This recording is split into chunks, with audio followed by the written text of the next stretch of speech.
Bang, kopi hitam satu ya, kayak biasa. Oke bang. Rumah tanpa uang muka, tapi gimana caranya? Emangnya bisa? Ada program Bank Indonesia, DP 0 kendaraan rumah, di mana daftarnya? Biar pulih dari pandemi ini, terobosan BI, sila aju KPR-nya, jangan lupa cek syaratnya. Pengen rumah, mobil baru, sama saya juga mau. Oh, akhirnya Kredit rumah kendaraan dengan DP 0%, emang bisa ya?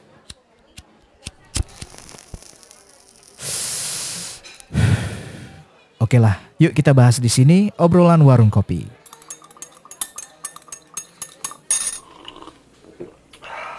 Alhamdulillah, Lebaran tahun ini kita udah dibolehin buat mudik nih.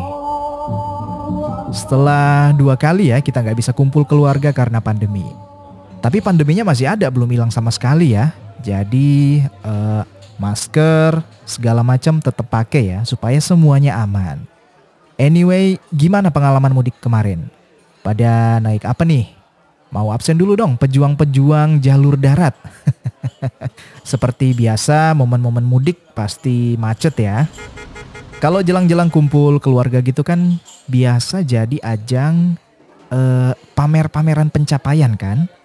Si Anu udah punya mobil, si Anu udah beli rumah sendiri, udah ini, udah itu. Apalah kita gitu ya, cuma bisa nabung dikit-dikit. Pengen sih beli rumah, tapi harganya itu bro. Rumah kan termasuk aset yang harganya mahal ya. Agak susah nih untuk kita-kita yang ya gaji masih segitu-gitu aja. Apalagi nih yang kerja atau tinggal di ibu kota, Jakarta dan sekitarnya atau kota-kota besar lah ya. Milenial lagi. Itu kan harga tanah aja udah tahu sendiri lah. Tapi tenang, ya mahal sih, tapi bukan berarti kita nggak bisa. Dengan mungkin sedikit lebih sabar, nabung lebih banyak dan kerja keras, kerja ekstra, banyak-banyak berdoa, siapa tahu tetap nggak bisa kebeli. Nggak bercanda. Di podcast kali ini gue punya beberapa tips nih untuk kamu yang mau KPR rumah. Pertama, guys, kamu kudu tahu nih tentang kebijakan dari Bank Indonesia tentang pelonggaran LTV atau FTV. Waduh, kebijakan apa lagi nih? Sebelum itu, intinya gini. Jadi sejak tahun kemarin sampai dengan tahun ini, Bank Indonesia itu bolehin kredit beli rumah atau kendaraan bermotor dengan DP-nya 0%. Serius loh bang? Berarti nggak bayar DP sama sekali dong bang kalau misalnya beli rumah?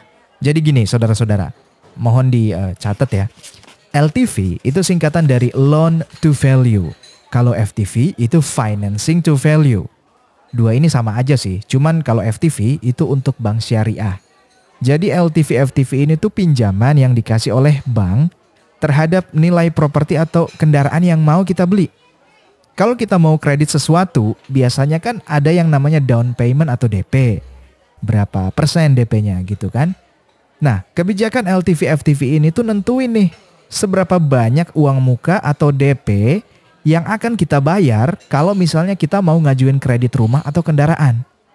Misalnya gini, LTV FTV udah ditentuin nih sama Bank Indonesia 60%. Berarti 40%-nya itulah besaran DP yang harus kita bayar kalau mau KPR atau kredit di bank. Contoh lagi, LTV FTV 80%. Berarti uang mukanya 20%. Nah kalau dibalik, kalau DP atau uang mukanya 0%, berarti LTV FTV-nya 100%. Pinter gue ya. Jadi Bank Indonesia itu bikin kebijakannya nih, disusun kebijakannya. Oke, LTV FTV tahun ini sekian persen deh. Baru deh dia bilang ke bank-bank lain yang menjalankan kredit. Hey guys, batasan untuk DP segini persen ya, nggak boleh lebih dari ini. Tapi guys, perlu di note nih, nggak semua bank itu bisa nerapin DP 0%. Kenapa bang? Jadi gini, untuk ngasih DP 0% itu cuma bisa dilakukan oleh bank-bank yang resiko kreditnya itu baik. Jadi ada satu indikator namanya adalah non-performing loan atau NPL-nya. Nah, NPL ini harus di bawah 5%. Jadi untuk bank-bank yang NPL-nya di atas 5% itu berarti banknya termasuk ke kategori resiko kredit kurang baik. Nah, untuk bank-bank yang kategori resiko kredit kurang baik ini, LTV FTV-nya kan nggak bisa 100%, tapi ada di kisaran 90-95%. Tapi gini guys, bank mereka itu punya penilaian sendiri-sendiri ya. Kalaupun kita misal mau ngajuin kredit, mereka pasti ngecek dulu nih kayak profil kita gimana sih, resiko kita gimana sih, bisa nggak nih nanti kita bayar nih, berapa gaji bulanan ente nih, pernah punya riwayat kredit macet nggak nih. Kalau udah dicek, sekiranya profil kita oke, match nih sama bank nih, mungkin bisa dikasih DP 0%. Jadi kalau misalnya nggak dikasih DP 0% ya jangan ngamuk-ngamuk dulu ya. Mungkin kamu belum memenuhi syarat atau mungkin malah banknya masuk ke kategori resiko kredit kurang baik tadi. Nah, udah tahu kan ada peluang nih buat kredit rumah atau kendaraan tanpa DP. Tips selanjutnya supaya KPR kamu diterima, bersihin rekam jejak kredit. Apakah ada kredit-kredit macet sebelumnya? Langsung bayar, diselesaikan. Oh tentu saja, kalau uangnya sudah ada. Karena ada satu aja kredit macet, itu kan kecatat tuh di sistem bank. Nah nanti malah nggak bisa diproses. Oke, riwayat kredit udah bersih, beres, udah siap nih mau kredit rumah. Ntar dulu. Udah dipastiin kondisi keuangannya. Karena kalau kita kredit kan berarti ada potongan nih tiap bulan. Biaya hidup dan lain-lain udah aman belum? Biaya kuota, internet, aman. Kredit taunya duit bulanan tinggal dikit. Mau makan apa lu? Kalau sekiranya setelah hitung-hitungan nih duitnya kurang buat hidup, mungkin bisa dipikirin lagi ya. Atau ya cari penghasilan tambahan mau nggak mau kan? Nah kalau misalnya udah oke, selanjutnya kita bisa pilih tipe rumah yang paling sesuai kebutuhan.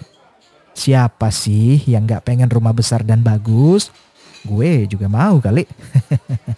Tapi saat beli rumah pertama dengan sistem KPR, tentunya bakal lebih bijak ya kalau kita pilih yang sesuai kebutuhan. Ingat, rumah besar dan bagus itu bukan berarti lebih baik ya. Kalau udah dapet tipe rumah yang oke, udah sesuai budget, udah sesuai kebutuhan, selanjutnya kita bisa survei. Surveinya kita bisa langsung sana, jangan pakai kuesioner, ntar kelamaan. Apa yang bisa kita survei? Kita bisa datang lihat ke sana, kita lihat aksesnya gimana sih? Sulit nggak? Kita cari-cari info di sana, daerahnya banjir nggak sih? Masalah keamanan di sana gimana? Tetangga-tetangganya kayak gimana sih? Karena ini beli rumah cuy, kita bakal hidup sehari-hari di sini. Jadi lingkungannya, keamanannya, orang-orang di sekitarnya itu kita perlu tahu. Supaya kita bisa mutusin, kita mau nggak sih tinggal di lingkungan situ? Kalau udah dicek, oh udah oke semuanya nih. Kita harus mikirin juga nih, gimana kita bakal ngisi rumah. Karena tahu nggak, biaya buat ngisi rumah itu juga nggak gampang bro.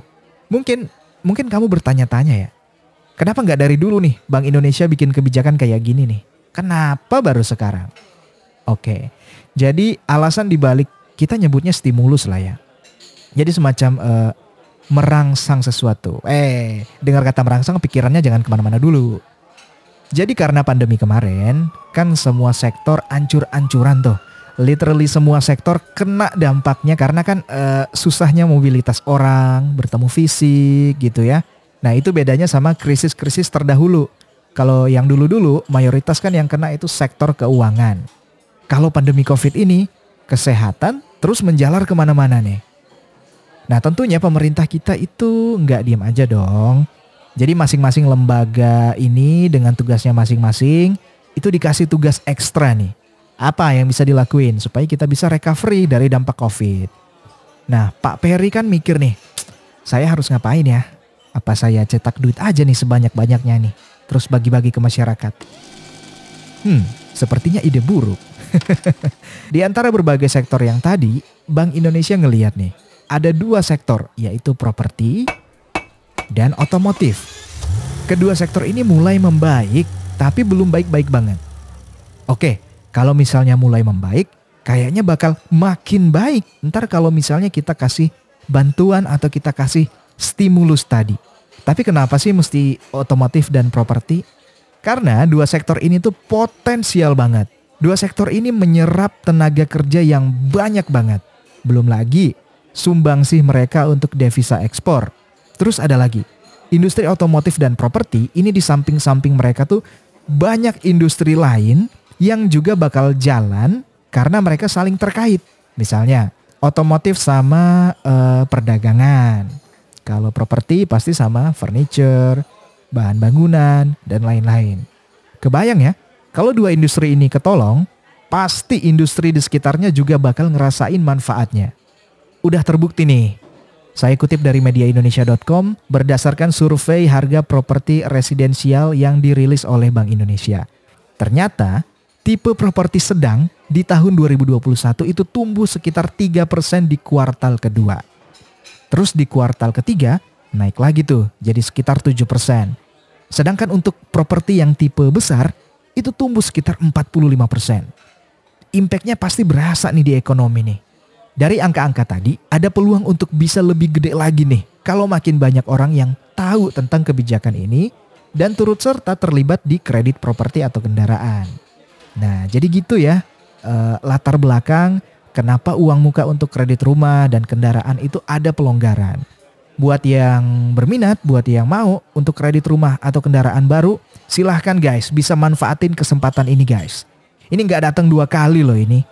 Kalian bisa datang langsung ke bank, tanya-tanya, minta-minta informasi tentang kebijakan di bank itu. Jangan lupa ikutin tips-tips tadi yang udah gue kasih. Tada! Selain dapat rumah mobil baru, sekalian bisa bantu pemulihan ekonomi nasional. Lo keren banget deh. Semoga obrolan dan tips singkat ini bisa bermanfaat. Jangan lupa dibagikan ke teman-teman, bapak ibu saudara sekalian. Sampai jumpa lagi di obrolan selanjutnya. See you guys.